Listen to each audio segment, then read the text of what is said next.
All right, so already, so the first we will have Nyima Lhamo do her opening remarks, and then we'll have a translation of her opening remarks into Italian and in Spanish, whereby our folks from XRitaly in Spain. So next we'll have Nyima Lhamo read her opening remarks.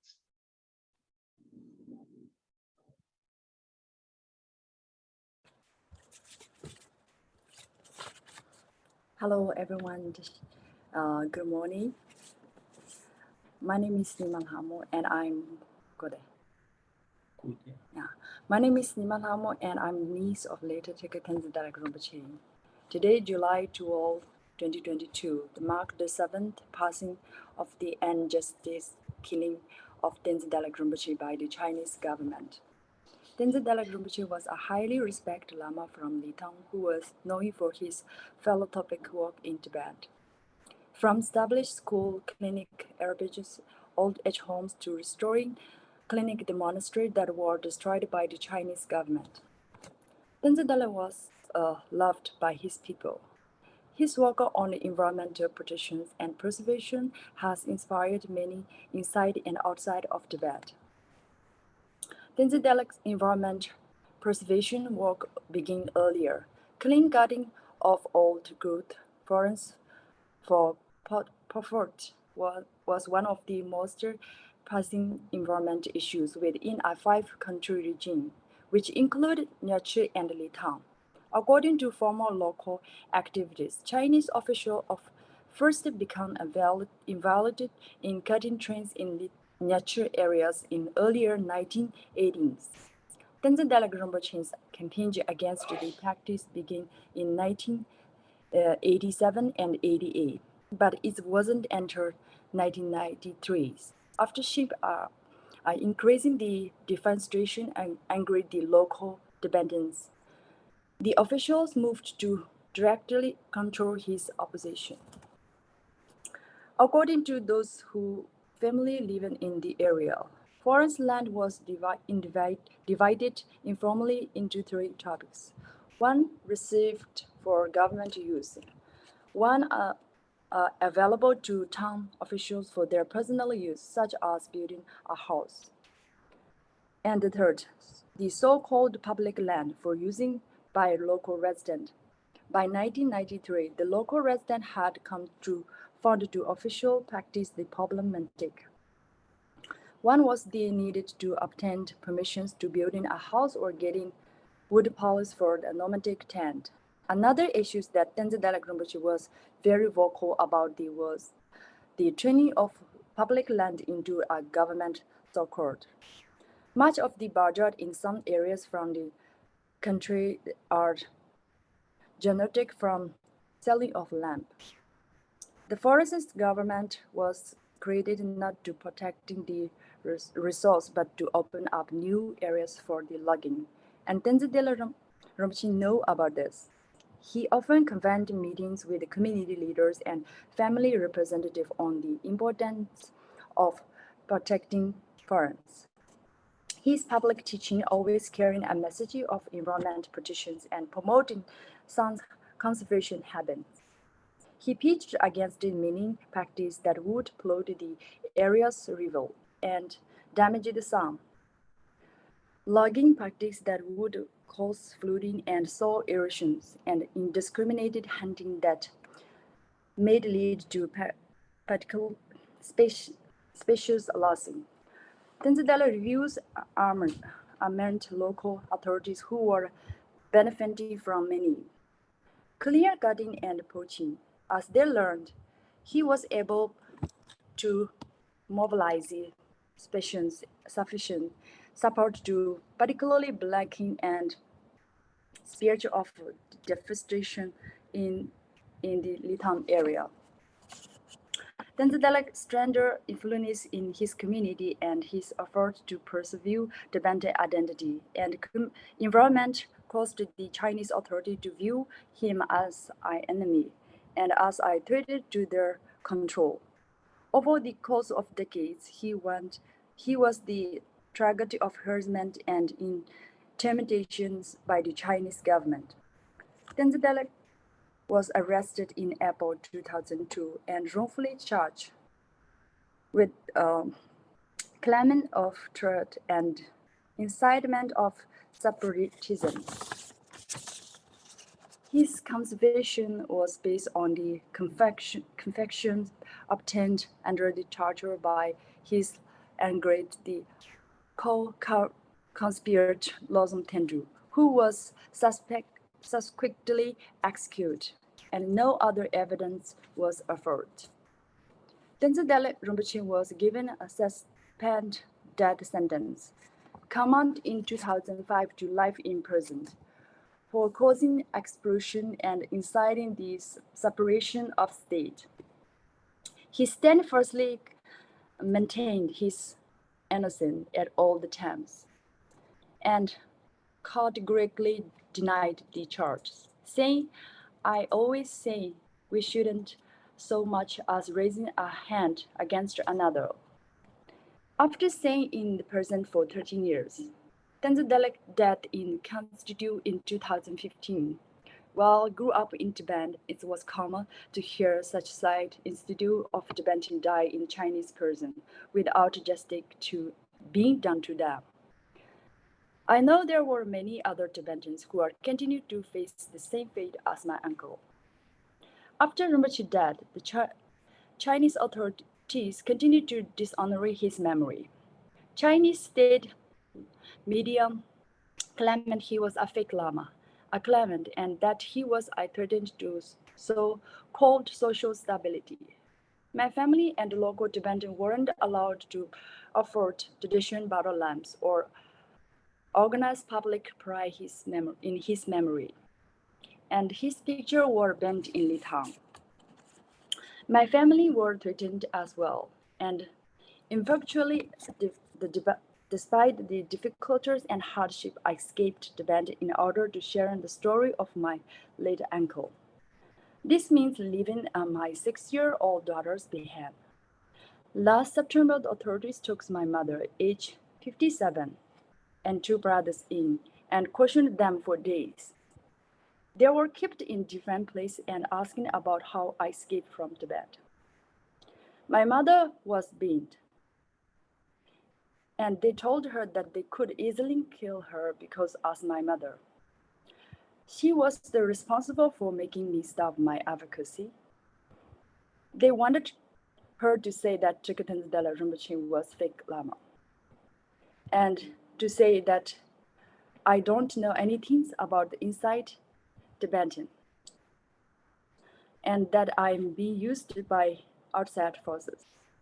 When my uncle was teaching Buddhas, the Chinese authorities wouldn't tell him not to mention His Holiness the Dalai Lama, and ordered him to stop building a monastery or school, and warned him that if he didn't stop, he would be arrested. Now, they are given the same threat, but about my advocacy. Thank you for the opportunity. Thank you, Nyima Lhamo, for sharing your story, and also about Tenzin Delek Rinpoche. A lot of people think that Tenzin Rinpoche was arrested on the religious background, but very few people actually know that Tenzin Delek Rinpoche was involved in so many aspects of Tibetan's life, whether it was social, political, environmental. As you have heard Nyima Lhamo say, Tenzin Delek Rinpoche was able to block a spread of deforestation in his home county in Lithang in Nakchu. He was very vocal against the illegal mining activity. He was very vocal against the indiscriminate hunting that would lead to a species loss. So he was involved in many aspects of life. Even his massive religious gatherings or teachings always had a message of environmental protection, promoting conservative habits among the people. So he was very much involved, and he was persecuted. And we also salute Nyima Lhamo's courage for coming into exile and still advocating not just for her uncle, but for so many other political prisoner, human rights defenders in Tibet. And this whole idea, this talk was conducted to show our solidarity with the human rights defenders like Nyima Lhamo, who continue to advocate for Tibet's Tibetan rights at the cost of her family. Her family, her daughter and her mothers are still in Tibet, and she's still going out there and advocating for it. We salute her courage, and we stand in solidarity with Nyima Lhamo and her uncle and all the Tibetans everywhere in the world who are fighting for the Tibetan rights.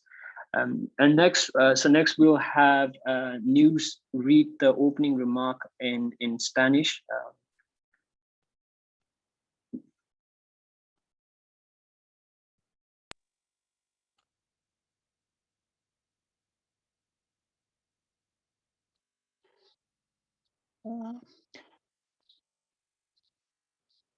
Okay. Just checking the mic is working now, right? Mi nombre es Nyima y soy la sobrina del difunto Tulku Tenzin Delek Rinpoche. Hoy, 12 de julio de 2022, es el 7º año desde que Tulku Tenzin Delek Rinpoche fue injustamente asesinado por el gobierno chino. Tenzin Delek era un lama muy respetado de Lithang, conocido por su trabajo filantrópico en Tibet. Su trabajo fue desde establecer escuelas, clínicas, orfanatos, casas para los adultos mayores, hasta restaurar antiguos monasterios destruidos por el gobierno chino. Tenzin Delek fue muy querido por su gente. Su trabajo en la protección del medio ambiente y también su protección inspiró a muchos, tanto dentro como fuera del Tíbet. El trabajo de Tenzin Delek en la protección del medio ambiente comenzó desde muy pronto.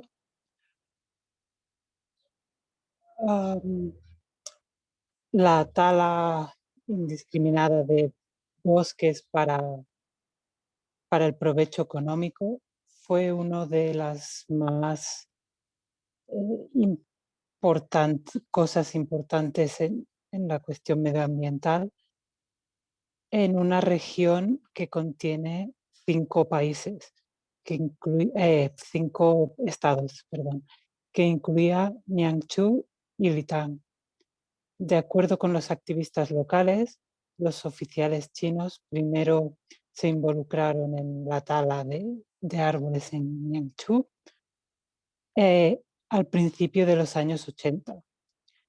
La campaña de Tenzin Delek en contra de esta práctica empezó en 1987-1988, pero no fue hasta 1993, después de un rápido incremento en la deforestación, que encendió la rabia de muchos locales tibetanos, cuando los oficiales empezaron a atacar directamente su oposición. De acuerdo con aquellos que viven formalmente en el área, el bosque estaba dividido informalmente en 3 tipos. Una estaba reservada para el uso del gobierno, otra estaba disponible para los oficiales de los pueblos, de las ciudades, para su uso personal, como por ejemplo construir una casa, y la tercera parte se llamaba terreno público y era para el uso de los residentes locales. Para 1993, los residentes locales se encontraron con 2 prácticas oficiales que resultaban problemáticas. Una era la necesidad de obtener permiso para construir una casa o para obtener los palos de madera para poder montar las tiendas nómadas. Otra cuestión que Tenzin Delek denunciaba con fervor era la conversión de la tierra pública en un sector gubernamental. Muchos de los presupuestos en algunas áreas del condado se generaban de la venta de madera. El departamento de silvicultura, el que se encargaba de los bosques, se creaba no para proteger este recurso, sino para abrir nuevas áreas para la tala. Tenzin Delek sabía acerca de esto.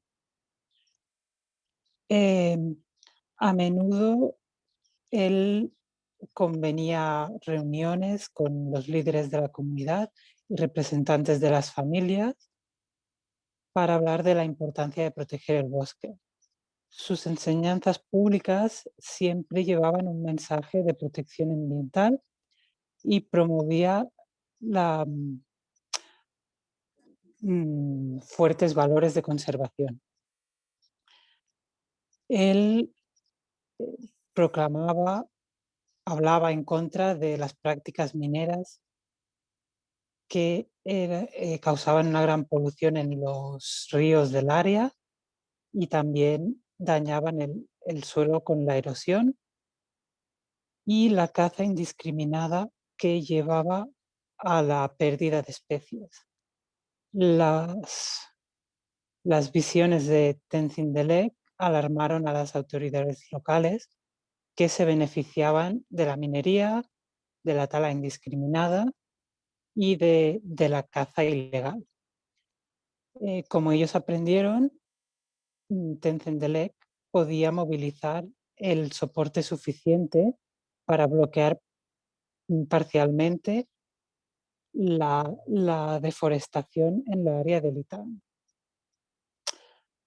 La fuerte influencia de Tenzin Delek en su comunidad y su esfuerzo para preservar la identidad tibetana y el ambiente causó que las autoridades chinas le vieran como un enemigo y como una amenaza a su control. A lo largo de las décadas fue objetivo de acoso e intimidación por parte de oficiales chinos. Tenzin Delek fue arrestado en abril de 2002 e incorrectamente se le imputó el cargo de crímenes de terror e incitamiento al separatismo. Su convicción se basaba en la confesión obtenida bajo tortura por su supuesto co-conspirador, Lobsang Dondru, quien seguidamente fue ejecutado y ninguna otra prueba fue presentada. Tenzin Delek Rinpoche fue condenado a una sentencia de muerte suspendida, que en 2005 se cambió a prisión de por vida por causar explosiones e incitar a la separación del Estado. Él siempre mantuvo su inocencia en todo momento y categóricamente denegó los cargos, diciendo que él siempre dijo que no se debería ni siquiera levantar una mano contra otro. Después de estar en prisión durante 13 años, Tenzin Delek murió en custodia en 2015. Mientras creció en Tibet, era común escuchar cosas como tibetanos muriendo en prisiones chinas sin que se les hiciera justicia. Sé que hay muchos otros tibetanos que continúan teniendo que encarar destinos similares a mi tío. Después de la muerte de Rinpoche, las autoridades chinas continuarán deshonrando su memoria.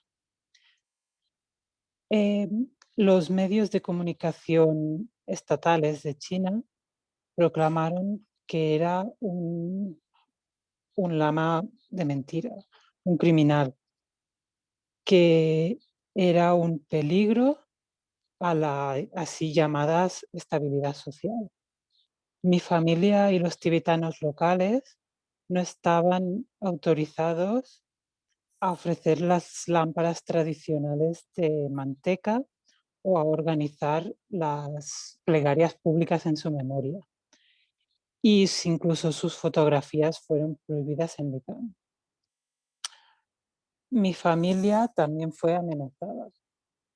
Y finalmente, a pesar de las dificultades, yo pude escapar de Tibet para compartir la historia de mi difunto tío.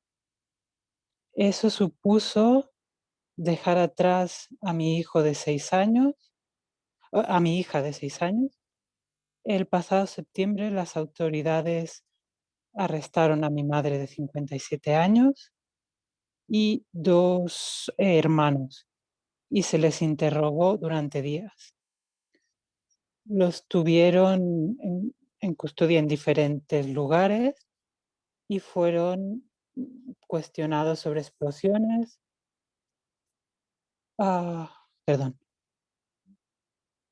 Y fueron cuestionados sobre cómo yo escapé de Tibet. Mi madre se le dieron una paliza y la retuvieron diciéndole que la podían matar fácilmente, ya que ella, como mi madre, era responsable de que yo dejara mis actividades como de defensora.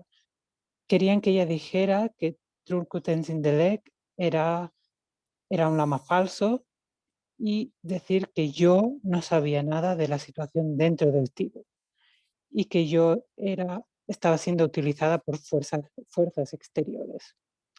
Cuando mi tío estaba enseñando budismo, las autoridades chinas le decían que no mencionara a su santidad el Dalai Lama y le ordenaron que dejara de construir monasterios y escuelas. Y le advirtieron que si no paraba, sería arrestado. Ahora estas mismas amenazas están siendo hechas en contra de mis protestas.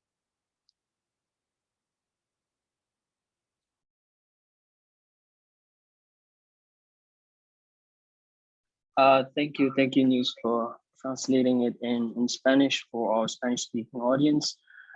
So if you have any questions and if Spanish is the only language that you feel comfortable, News is going to help us translate any kind of questions, and then she can also, she'll be one of the Spanish translator. If you have any questions that you feel comfortable asking in Spanish. So before passing off to Manlio, can we all? I know I usually tend to forget taking group photos at the end. If we can take a group photo now, so that I can just save it, and then even if I forget in the end, it's fine. So those of you who are fine with turning on their camera for the group photo, it's all good. If you are not fine with it, it's still good. It's still fine. Your name's still popping up, so it should be fine. Migs, can you take the screenshot? Because I still don't know how to operate the screenshot in here.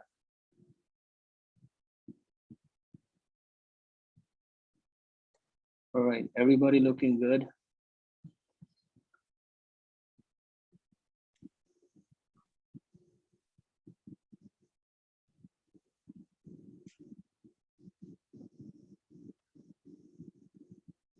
All right. Thank you, Migs. Thank you. So it's nice that we still have people coming in. They might have missed the opening remarks, but there will be Q&A session if people want to ask questions and stuff. So next, I'll pass it on to Emmanuel for the Italian translation. Thank you, Lobsang. Mi chiamo Nyima Lhamo e sono la nipote del defunto Tulku Tenzin Delek Rinpoche.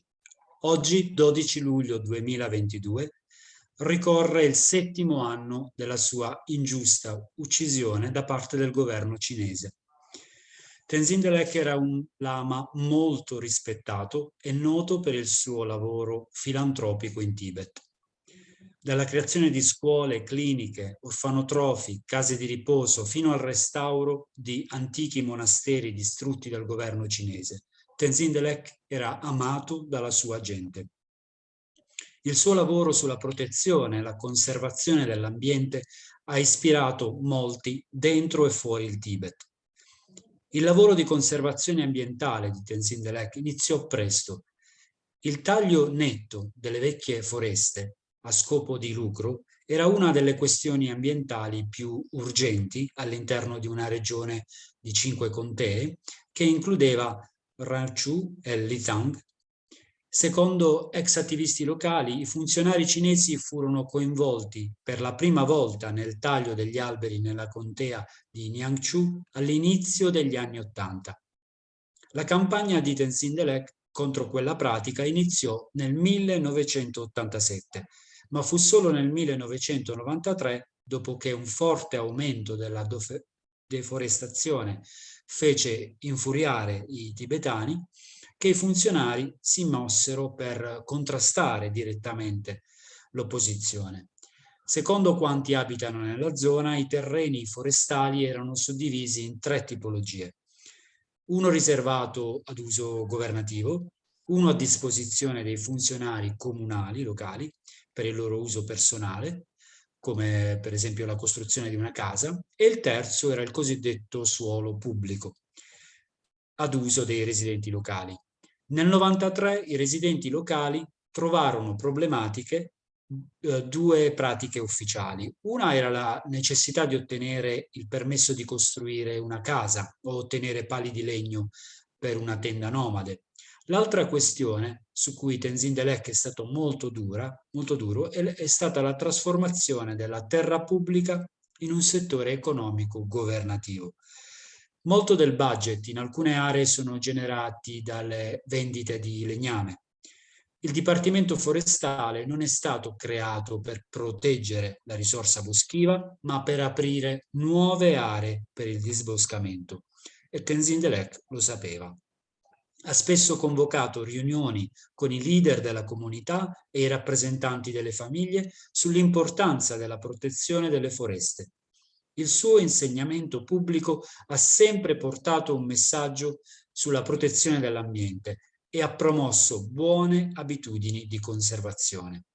Ha predicato contro le attività minerarie che avrebbero inquinato i fiumi della zona e danneggiato il suolo, contro il disboscamento che avrebbe causato inondazioni ed erosione del suolo e contro la caccia indiscriminata che avrebbe portato alla perdita di specie animali. Le opinioni di Tenzin Delek hanno allarmato le autorità locali cinesi che stavano beneficiando di quelle attività. Tenzin Delek è stato in grado di mobilitare un sostegno sufficiente e bloccare parzialmente la deforestazione nell'area di Lithang. La forte influenza di Tenzin Delek nella propria comunità e il suo sforzo per preservare l'identità e l'ambiente tibetani hanno indotto le autorità cinesi a vederlo come un nemico e come una minaccia.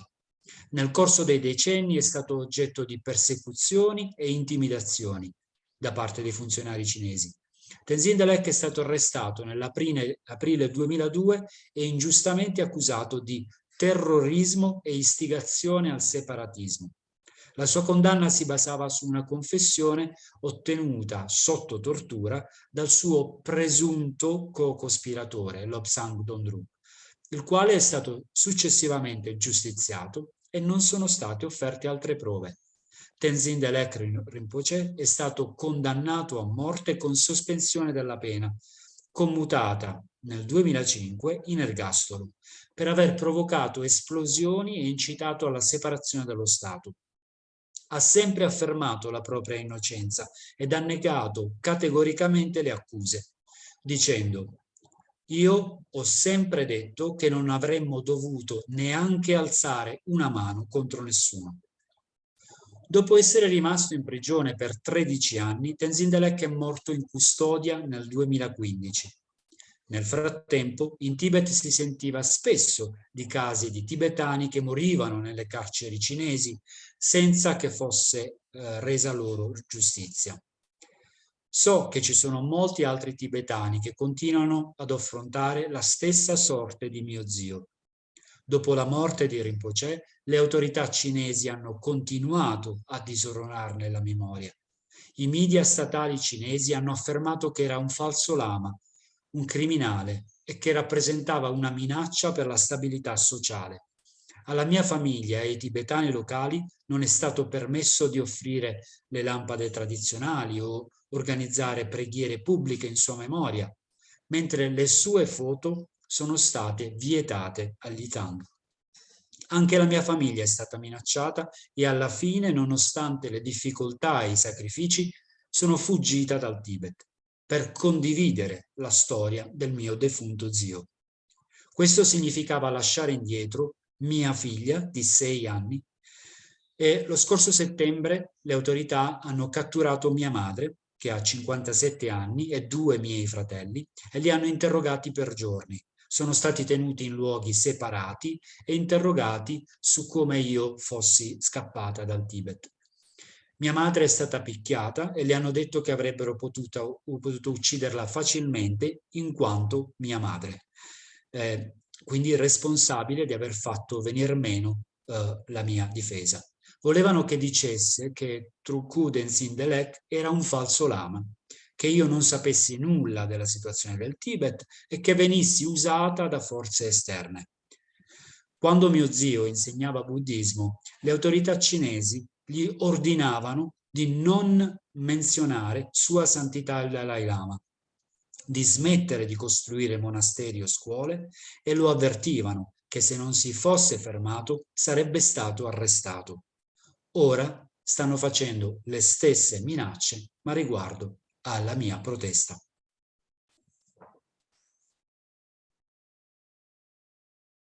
Thank you, Mandel, for reading the Italian translation. Yeah, it's super important for any movement, whether your struggle is against an oppression or climate justice or colonization or struggle for freedom. It's super important to form alliance and solidarity with other folks who are working in the same field.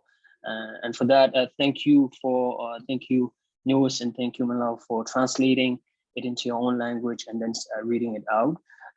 Speaking of solidarity and forming an allyship, this talk was collaborated with SFT and XR, and we thought it would be nice to hear, since there might be people on here who have not much followed about SFT or who have very little knowledge or idea about SFT and their work. We're also going to have, next we'll have Pema Doma, SFT's campaigns director, talk about SFT's work and how we can get more involved in the Tibetan freedom movement. I pass it on to Pema. Hi everyone,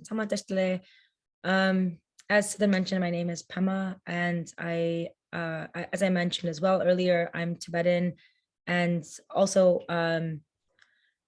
I'm also a climate activist. So it's kind of an interesting perspective, living on stolen lands as a Tibetan who's a climate activist. And I think one of the things that being a part of the climate movement, I've really learned is that the issue of colonization and the issue of climate change cannot be separated, because without colonization, we don't have climate change. Those really two issues are simultaneously happening and they go hand in hand.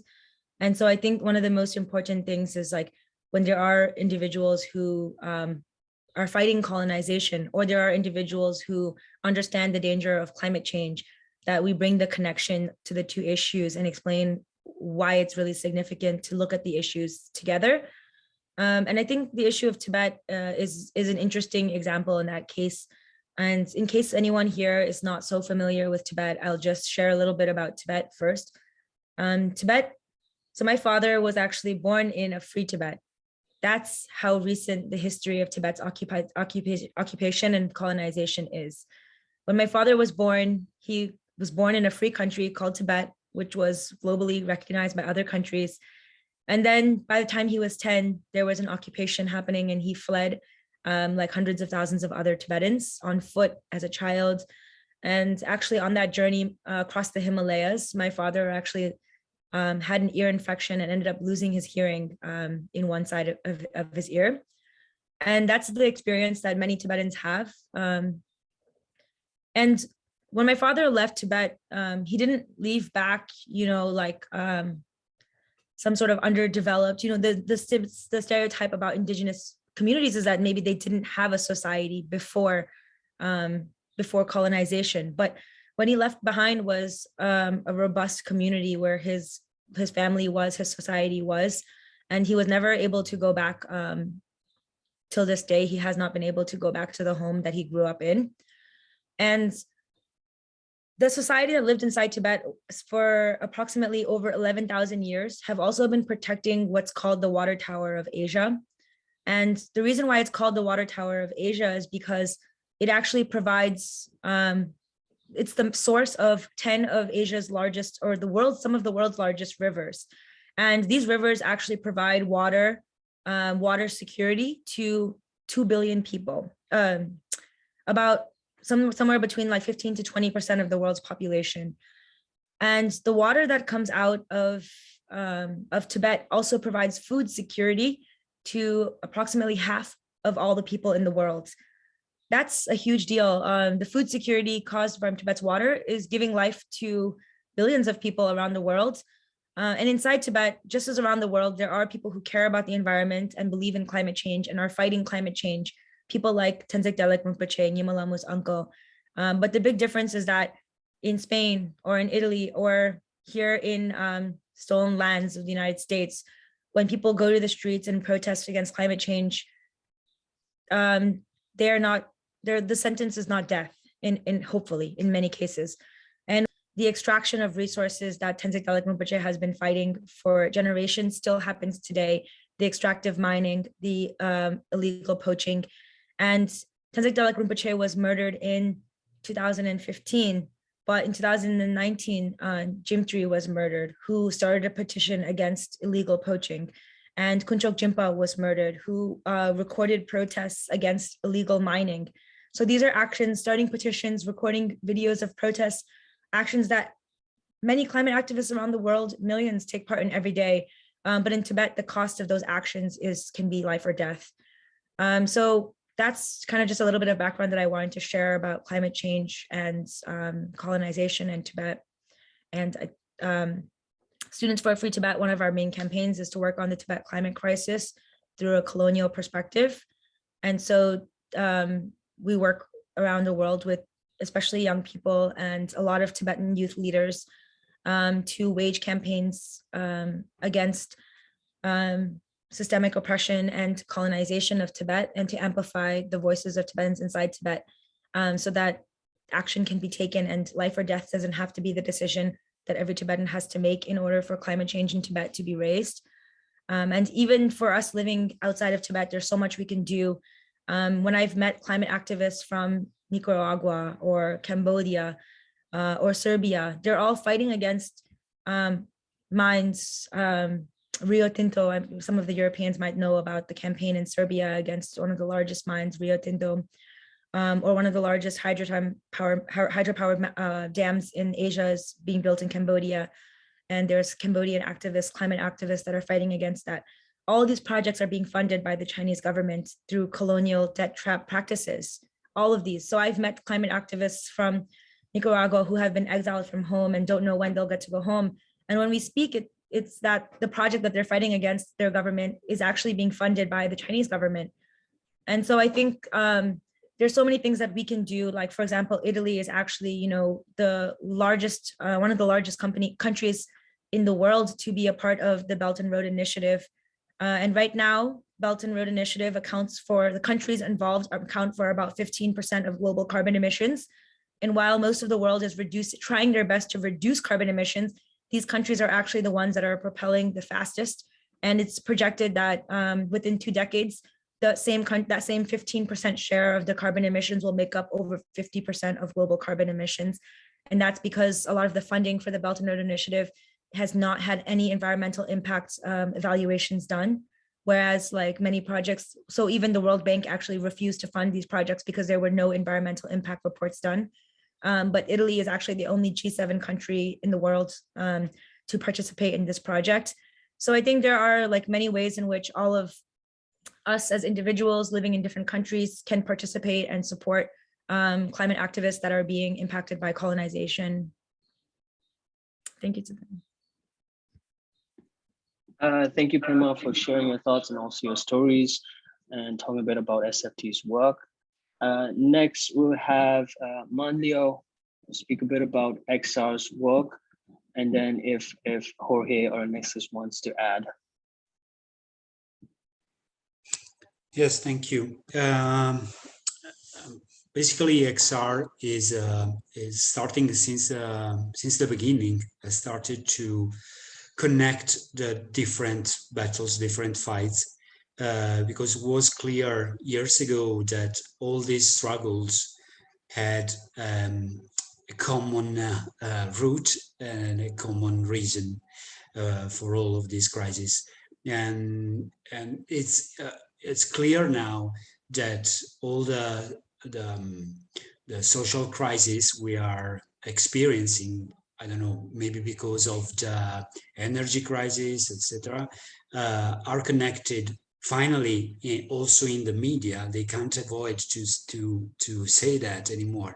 They are connected with environmental crisis, and so is important for XR and has XR groups, XR movement, to help all of these communities to reach their goals. Because actually, what we need now is not a ideal and generic climate justice for everybody. That doesn't exist. It's something that doesn't exist. What we need is climate justice in our territories, in our communities, and that needs more effort, needs more work from the governments, because it's not enough to say yes or no to an international agreement. It means to work hard in your country, in your regions and cities, etc. And that's where the local communities know very well where the problems are and where are the solutions. And that's why XR doesn't sponsor properly solutions for everybody. And what we sponsor, what we push for, is to say local communities have solutions. And what we need to do is to help them to grow sometimes, or sometimes, like in this case today, to let them speak out, because their governments don't let them speak, because it's not permitted by law. It's not, you risk your life for speaking out. So that's where movements like XR can help for climate justice.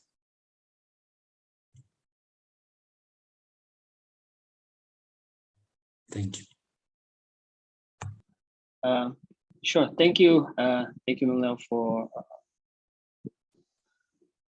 telling us about XR's work. And do we have anything, Jorge or Nives, you want to add, or should we just continue? Or is there? Okay, so I'll just continue. Maybe we'll have more time in Q&A session. So yeah, thank you so much, Jorge and Manliao, Pema, for sharing SFT's and XR's work and what they've been doing in terms of environmental protection.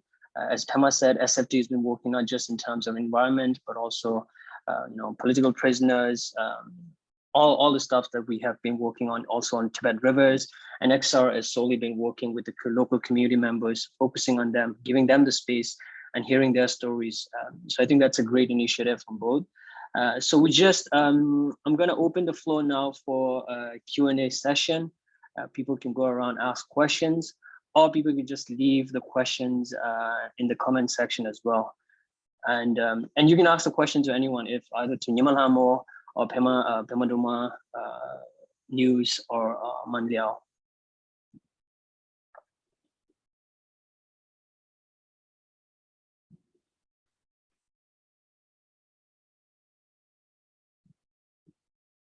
Don't go all at once, though. There was a question already in the chat box. I don't know if somebody could give an answer to that. Maybe I should read it out loud. So Christina Rose says, I have a question as a Tibet American woman. If I am considered Asian American, then why has my school listed me as a Pacific Ocean Islander?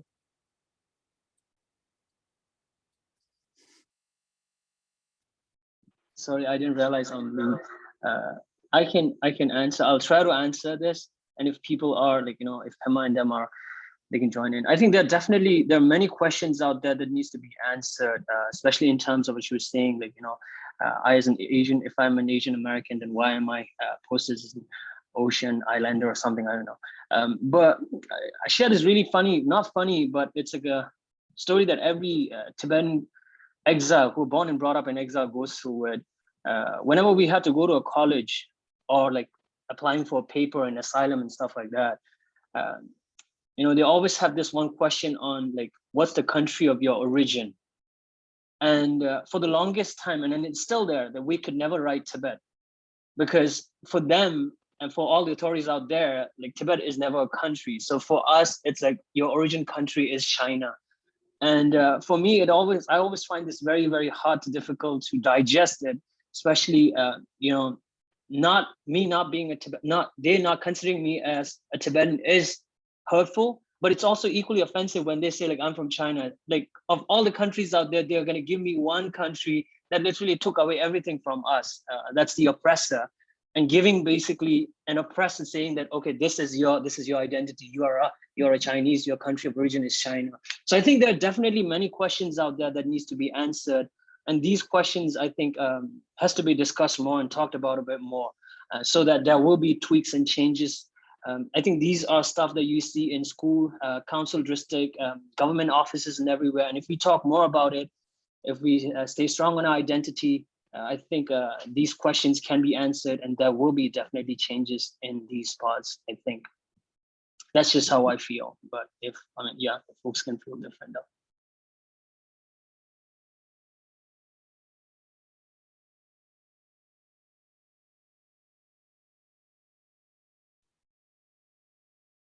So since I think everybody is still taking time to think about the questions, I thought I'll just ask a few questions to the panelists and stuff, and hopefully by then people will have like more questions. If not, it's totally fine though. So one question that I want. Oh, there's. Yeah. Yeah, there was another question. I don't know if you want me to read it or you want to go. Oh, sure. So I can read it out. This is Tenzin Hamo Dorji. What can everyday people like us do to help raise awareness about Tenzin Delek Rinpoche and his work? So I guess this question is from Tenzin Hamo. What can everyday people like us do to help raise awareness about Tenzin Delek Rinpoche and his work? So yeah, Pema or Manla or Nyima can all answer. Kang Lengeb ya tiwa di go to sa. Which is that?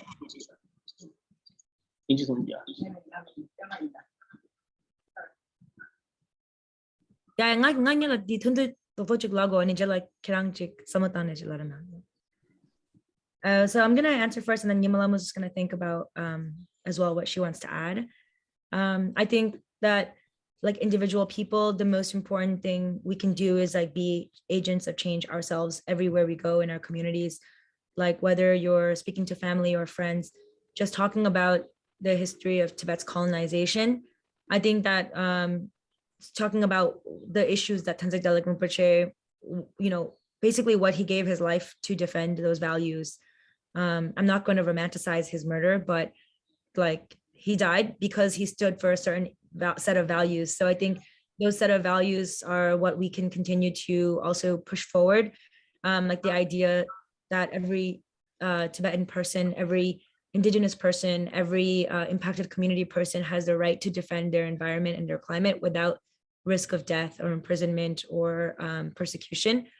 So I think that the most important thing that we can do is stand behind the defenders, and they do need our support, but also we need them. Because if those on the front lines of climate change stop fighting against climate change, then that's really when we will lose so much of our ability to slow down, this crisis. Me too, my much share to this.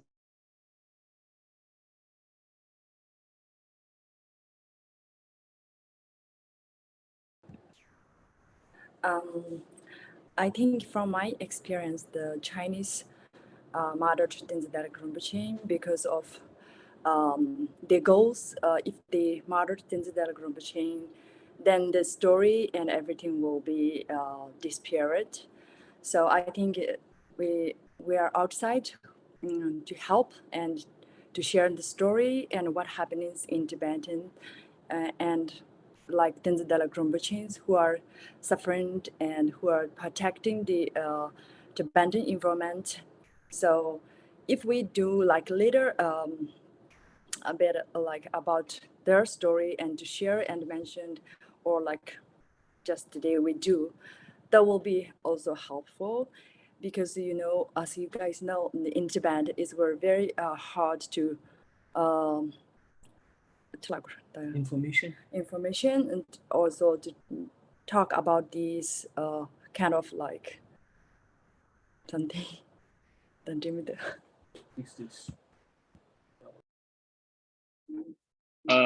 Thank you, Lhamo and Tamadoma. Next, we have another question by Serena. It says, what do you think XR could be doing to be more inclusive and better represent the struggles of people in countries where climate activism is more dangerous? And I think that's a great question to any of the XR folks. Luis or Mandel or Jorge.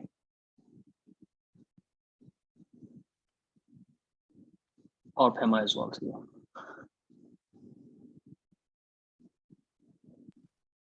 I don't know if I feel I can answer this question. That is a great question. Maybe I can join this question, adding something more, and I would like to ask that to Nyima and Lhamo. Where do you think we can push to not just to raise awareness, but to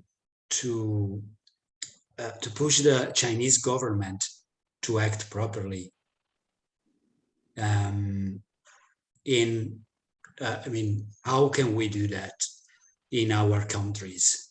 How can we help as we I know, of course, you know, the XR methods, XR ways of acting, etc. And how can we push that in that way? I would like to add this to the question.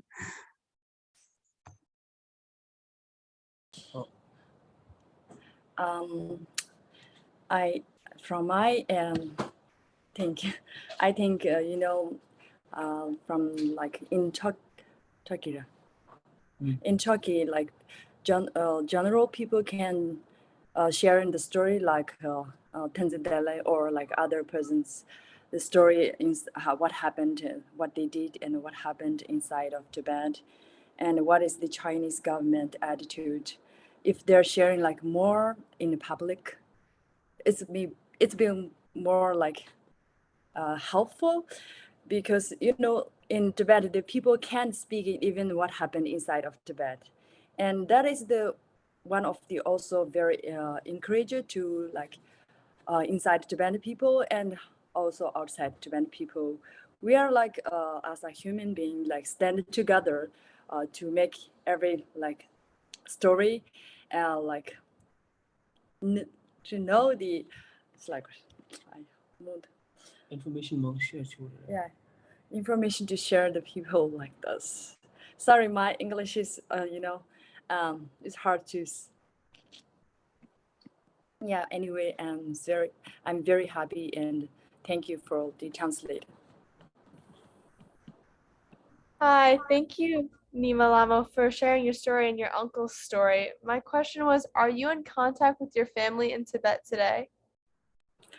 No, it has been like few months ago.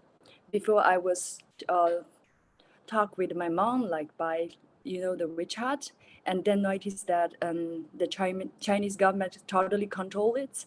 So if I continue to contact them, they will be put in danger. So it's necessary to contact. So I stopped every connection. So I can right now. Thank you. And now we'll have like two more questions, two final questions. If there are any questions.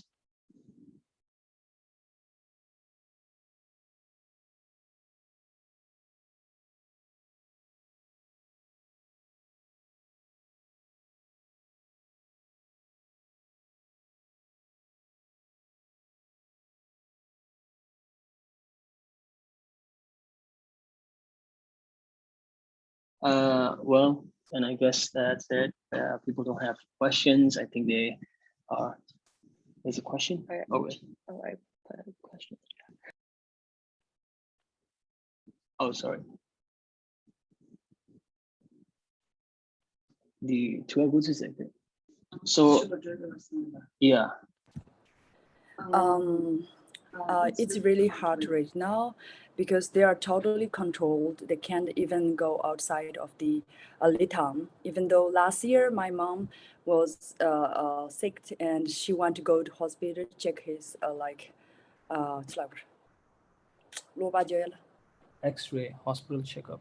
Hospital checkup. Go on to from Lithang to Tindu, but the Chinese government didn't allow her to go. Then finally she get very bad sick and they bring him to the Tindu hospital and with her and back with her. So now it's a very hard situations with them, you know, and especially when Rinpoche is like today's and Rinpoche birthdays and His Holiness birthdays, and every like year the policy comes outside of my house, my family's house dollar. So it's hard right now.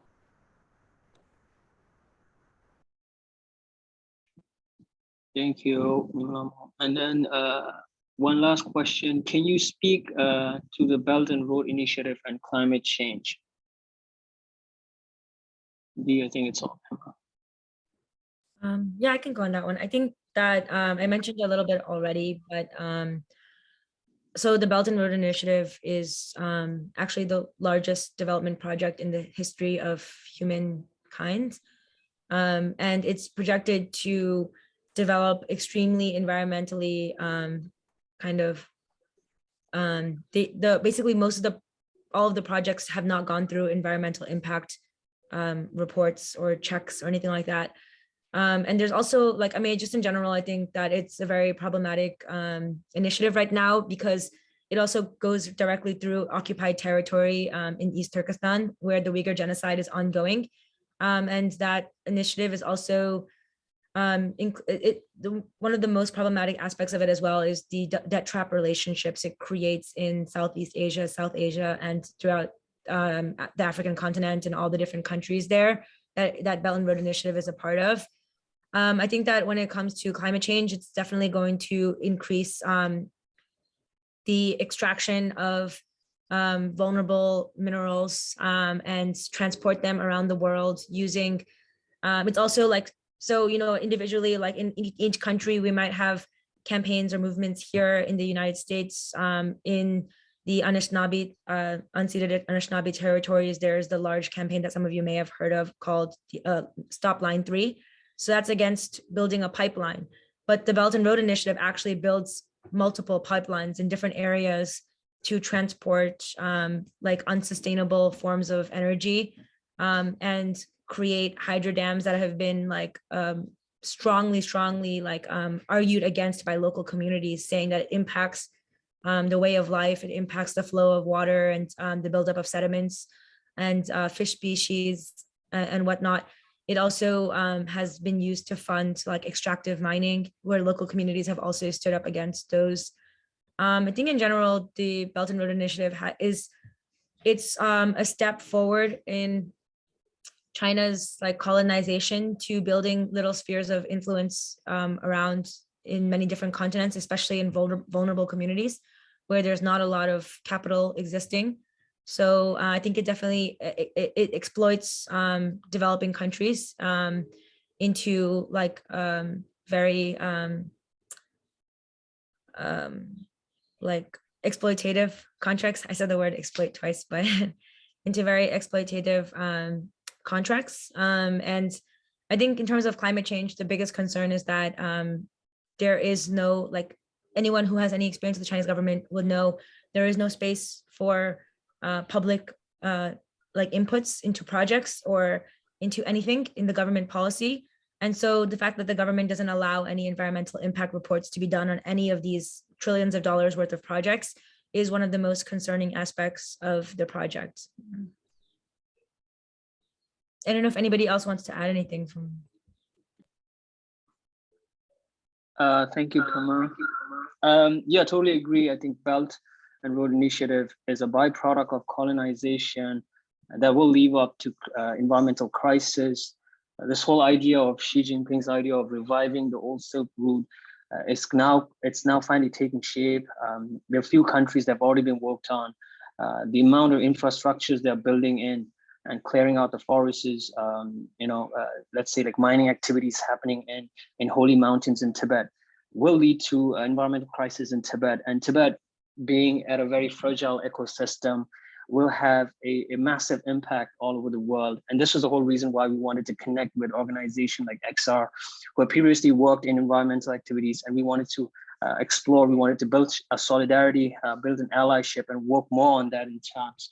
So that was the whole reason why we wanted to do this talk, but also to stand in solidarity with people like Nyima Lhamo and our uncle Tenzin Delek Rinpoche, who continues, and there's so many Tibetans in Tibet and all over the world who continue to put their body up in line to protect our future, to protect our environment. Someone like Tenzin Delek Rinpoche, he was not just a religious leader, he was a philanthropist, he was an environmentalist, and he was put in prison for 13 years, for a crime that he did not commit. And even after his death, the Chinese government was so scared that they didn't even give away his body remains to his family for the final rites. In life, Chinese government was scared of Tenzin Rinpoche, and even after his death, they seem to be scared. Even after 7 years, they're still harassing Nyima Lhamo and Tenzin Delek Rinpoche's family. They were harassing Nyima Lhamo's mother so that she can end her advocacy on Tenzin Delek Rinpoche and other political prisoners. So it's super important that we, people living in a free country, come up and step up and stand in solidarity with human rights defender, not just Nyima Lhamo, human rights defender all over the world who are putting their life, who are putting their body for us. So this is the whole talk. This was the whole reason why we did this talk. And thank you all for coming. And thank you to XR, thank you SFT for coordinating this talk, and thank you Nyima Lhamo for attending and coming to this, speaking to this talk. And thank you for all the participants. Thank you for all the participants for joining this talk. And if you guys want to watch this, this video we'll put it up on our social media sites, whether it's Facebook or Instagram. If you don't follow our Facebook, it's Students of Free Tibet. On Instagram, it's SFT International. So people can follow it, and then we'll have the video pop up.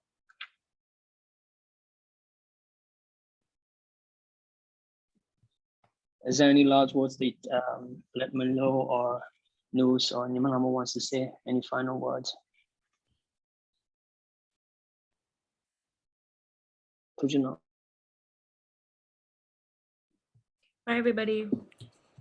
Thank you so much, everyone, for joining and for giving me this opportunity. Tuchanang, Nyima Lhamo. All right. Thank you, everyone. Thank you, Nyima Lhamo, for sharing this